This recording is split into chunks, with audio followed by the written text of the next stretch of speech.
రాష్ట్ర ప్రజలందరికీ ప్రతి ఒక్కరికి ప్రతి పౌరులకి 79వ స్వాతంత్ర దినోత్సవ శుభాకాంక్షలు తెలియజేస్తా ఉన్నాం.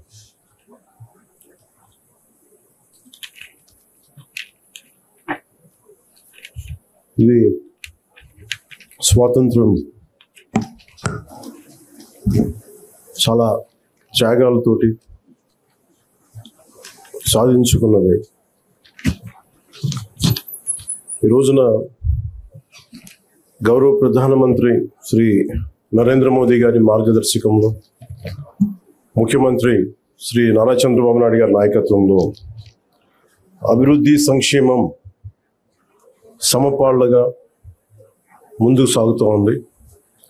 ఇచ్చిన హామీల ప్రకారం సూపర్ 6ని అమలు చేస్తూ మహిళలకి ముఖ్య ప్రాధాన్యత ఇస్తున్నాం.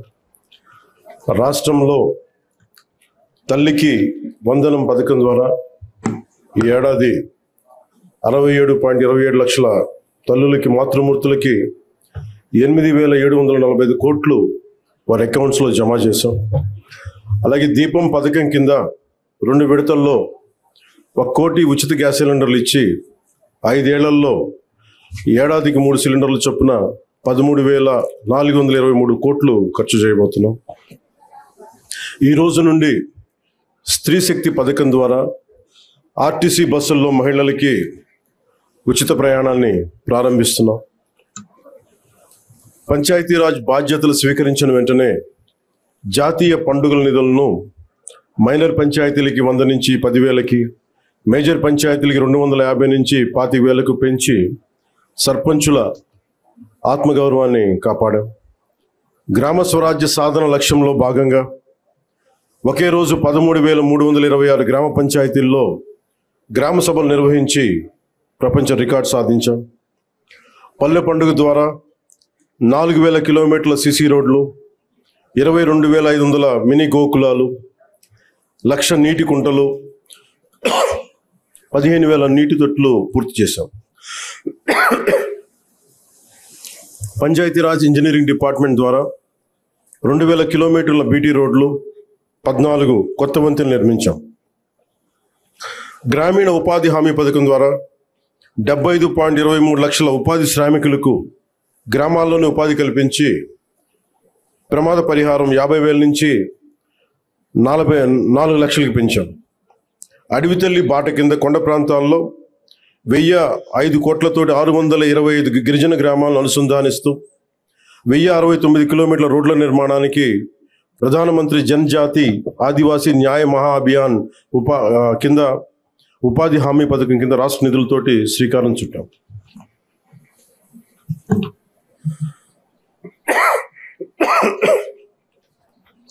జల్ జీవన్ మిషన్ కింద 5 జిల్లాల్లో 5 కొత్త ప్రాజెక్టులని 7,910 కోట్లతో ప్రారంభించి 1,20,00,000 మందికి 30 ఏళ్ల పాటు తాగునీటి భద్రతని కల్పించబోతున్నాం.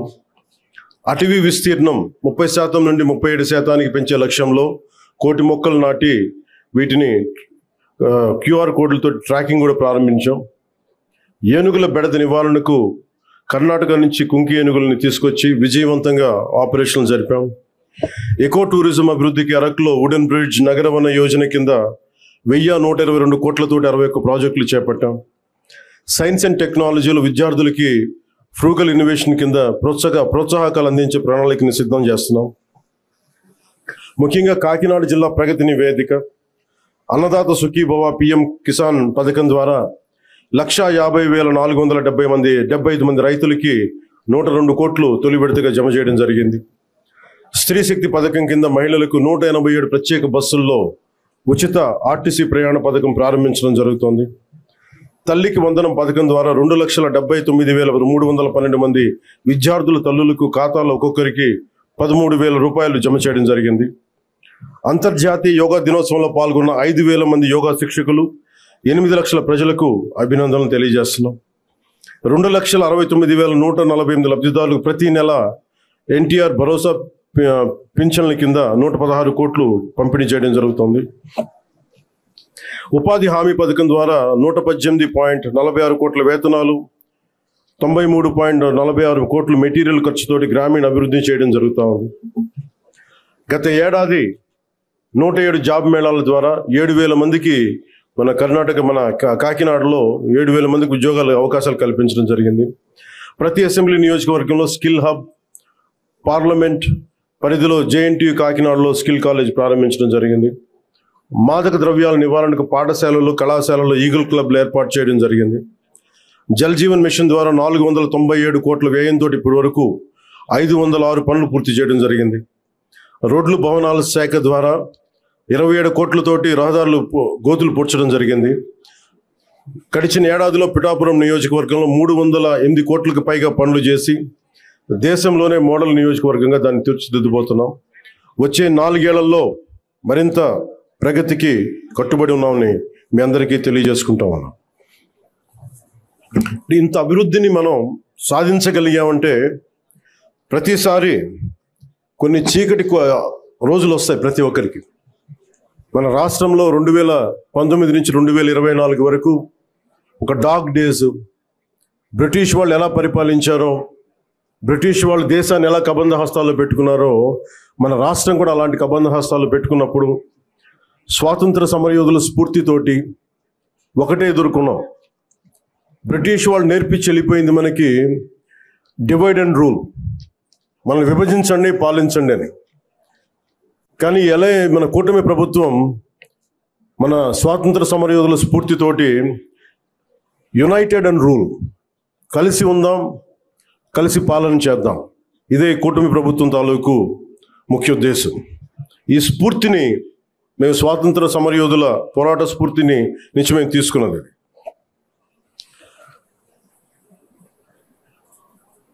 ప్రతి ఒక్కరికి, స్కూల్ పిల్లలకు కానీ పెద్దవాళ్ళకి కానీ ఆగస్టు 15న ఒక ఆనవాయితీగా కాకుండా దీన్ని మనం గుండె లోతుల నుంచి చేసుకోవాల్సిన అవసరం చాలా ఉంది.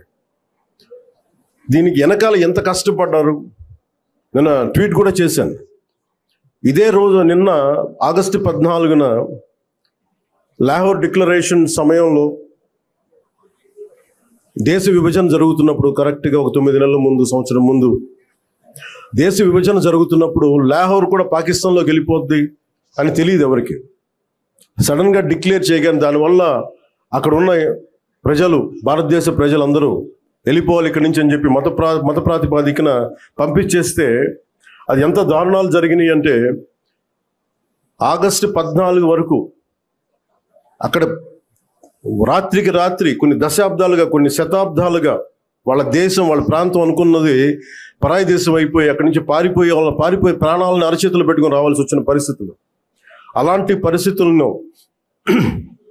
ఒకవైపు పంజాబ్లో మహిళలు సామూహిక మానభంగాలు గురవుతూ చాలా నిర్దాక్షిణ్యమైన పరిస్థితుల్లో ఉండి, అంటే మన స్వాతంత్రం చాలా తేలిగ్గా సంపాదించుకున్నాం, కేవలం ఏమంటే దానికి అహింసా విధానాల ద్వారా మనం సంపాదించుకున్నాం అంటాం. కానీ వాస్తవానికి మన స్వాతంత్రం రావడానికి చాలా హింస జరిగింది. మనం ఎంచుకున్నది ప్రథమంగా అహింస విధానాలు కావచ్చేమో కానీ దేశాన్ని నుంచి విడిపోవాలనుకున్న వాళ్ళు మటుకు హింసనే నమ్మారు. అది ఈ రోజుకి, దేశ విభజన జరిగినప్పటి నుంచి ఈ రోజు మన ఆపరేషన్ సింధూర్ దాకా మత ప్రాతిపాదికన హింస జరుగుతూనే ఉంది. ఎక్కడ కూడా భారతదేశం తన లౌకిక విధానాన్ని ఎప్పుడు మర్చిపోలేదు.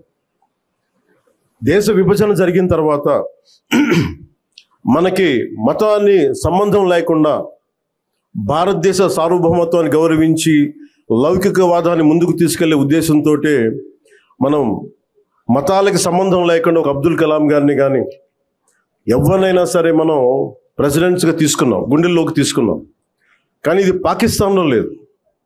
పాకిస్తాన్లో ఎవరిని కూడా ఒక హిందూ క్రికెటర్ కానీ ఉంటే వాళ్ళు వెళ్ళిపోయే విధానం కానీ, అలాగే ఒక హిందూ ఒక బలమైన స్థానాల్లో కనిపించే నాయకులు కానీ ఎక్కడ కనిపించరు.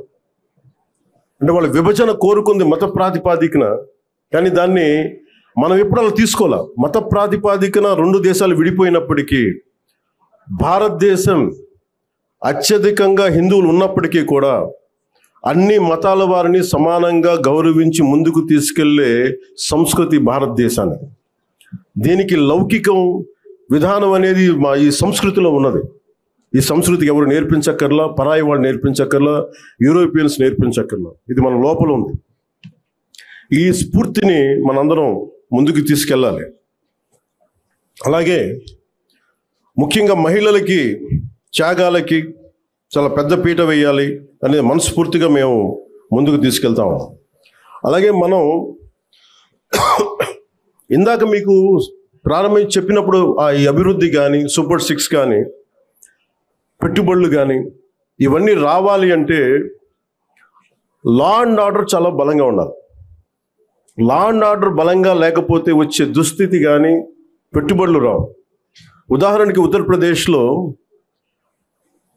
యోగి ఆదిత్యనాథ్ గారు ముఖ్యమంత్రిగా ప్రమాణ స్వీకారం చేసిన తర్వాత 8 సంవత్సరాల కాలంలో అది 15 లక్షల రూపాయల కోట్ల పెట్టుబడిని ఆకర్షించడం జరిగింది. దానికి కారణం అంతకుముందు ఒక అన్రూలీ స్టేట్గా ఉండేది. పెట్టుబడులు రావడానికి సాహసించేవారు కాదు. కానీ ఆయన రాగానే ఆయన పెట్టింది లా అండ్ ఆర్డర్ చాలా బలంగా ఉండాలి. దానివల్ల ఈరోజు వాళ్ళకి 15 లక్షల పెట్టుబడి వచ్చింది. అలాగే ఆంధ్రప్రదేశ్కి లా అండ్ ఆర్డర్ చాలా చాలా క్లిష్టమైంది. అలాగే భవిష్యత్తుని పదే పదే ఈ కూటమి ప్రభుత్వం ఒక దశాబ్దన్నర ఎందుకు ఉండాలి అని అంటున్నానంటే సుస్థిరత ప్రజలకు ఇవ్వాలన్న ఒక ఉద్దేశం తప్ప పదవుల్లో కూర్చొని దీన్ని ఎంజాయ్ చేయాలి లేదంటే దీన్ని ఆస్వాదించాలన్న ఎవరి కాంక్ష ఎవరికి లేదు. కానీ ఈ దుస్థితి నుంచి, ఎందుకంటే అనుక్షణం ప్రతిపక్ష నాయకులను చూస్తూనే ఉన్నారు. జాతీయ స్థాయి ప్రతిపక్ష నాయకుల నుంచి ఓడిపోతేనేమో సడన్గా ఓట్ చోరీ అంటారు. వాళ్ళు గెలిచినప్పుడేమో ఓట్ చోరీలు కనిపించే వాళ్ళకి. గత ప్రభుత్వంలో కూడా చూసాం. 2019లో వాళ్ళు గెలిచినప్పుడు మేము ఎక్కడా మాట అనలా. ప్రజలు తీర్పు ఇచ్చారు, దాన్ని గౌరవించాం. 2024లో 151 సీట్లు కూటమి ప్రభుత్వానికి ఇచ్చి 164 కూటమి ప్రభుత్వానికి ఇస్తే సడన్గా వారికి ఏమనిపించిందంటే ఇది ఓట్ల గురించి మన ఓటింగ్ మెషిన్లో తప్పంటాం. అంటే గెలిచినప్పుడు ఒక న్యాయం, ఓడిపోయినప్పుడు ఇంకో న్యాయం. ఇది రాష్ట్రం, జాతీయ స్థాయి నుంచి రాష్ట్రం వరకు ఒకటే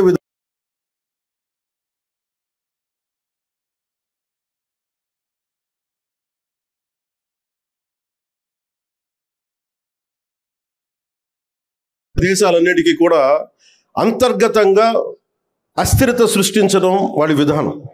మనం దాంట్లో అంతర్జాతీయ కుట్రలో భాగంగా చూడాలి ఇదంతా. ఎప్పుడైతే భారతదేశం అంతర్గతంగా బలహీనపడద్దో, ఒక కోటని దెబ్బ కొట్టాలంటే బయటోడు కొట్టడం కంటే కూడా లోపల ఉన్నోడు తలుపు తీస్తే వచ్చే నష్టం ఎక్కువ. అందుకని ఎప్పుడు కూడా విదేశీ శక్తులు అంతర్గతంగా ఎవరున్నారు భారతదేశంలో, వాళ్ళకి ఎలాంటి ఇన్ఫర్మేషన్ ఇస్తే బాగుంటుంది, వాళ్ళ ఎజెండాని వీళ్ళందరూ మోస్తున్నారు. దీన్ని ప్రజలందరూ కూడా చాలా సునిశ్చితంగా గమనించాలి.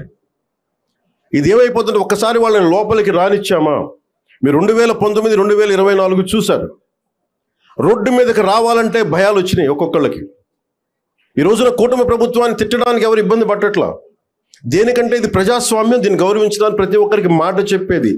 మీరు ఒక బాధ్యతగా మాట్లాడాలి, సద్విమర్శను సంపూర్ణంగా స్వీకరించే పరిస్థితులు ఉన్నాయి.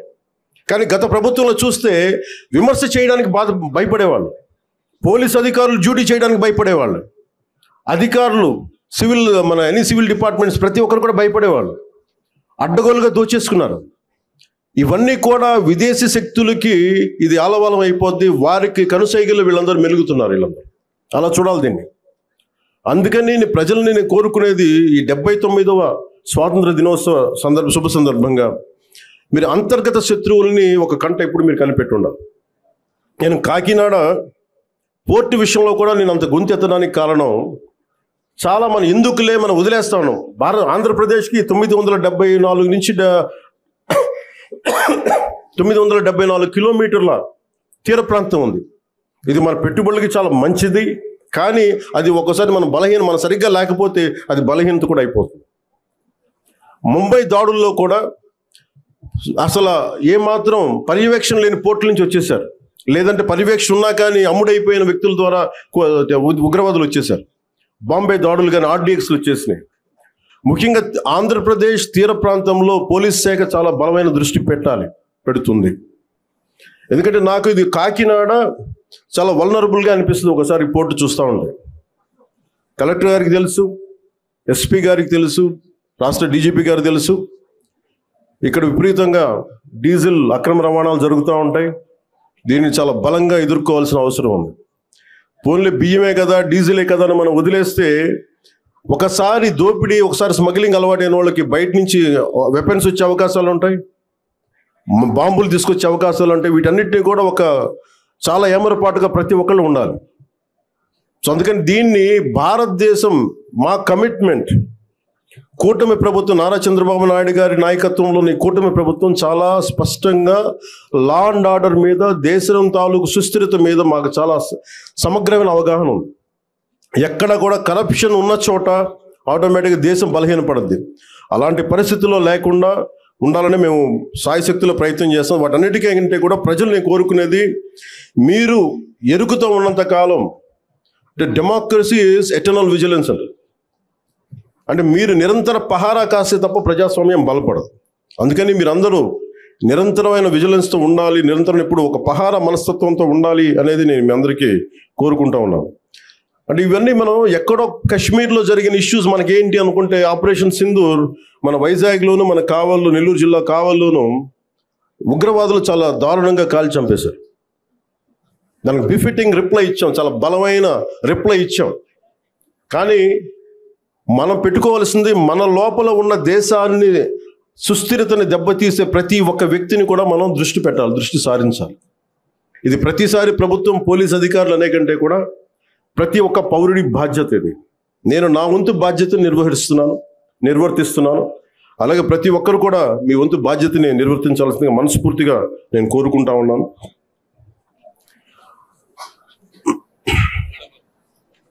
మీ అందరికీ కూడా మరోమారు మనస్ఫూర్తిగా మీ అందరికీ ధన్యవాదాలు తెలుపుకుంటూ, ఈ 79వ స్వాతంత్ర దినోత్సవ సందర్భంగా మరోమారు మీ అందరికీ శుభాకాంక్షలు తెలియజేసుకుంటూ సెలవు తీసుకున్నాను. జై హింద్.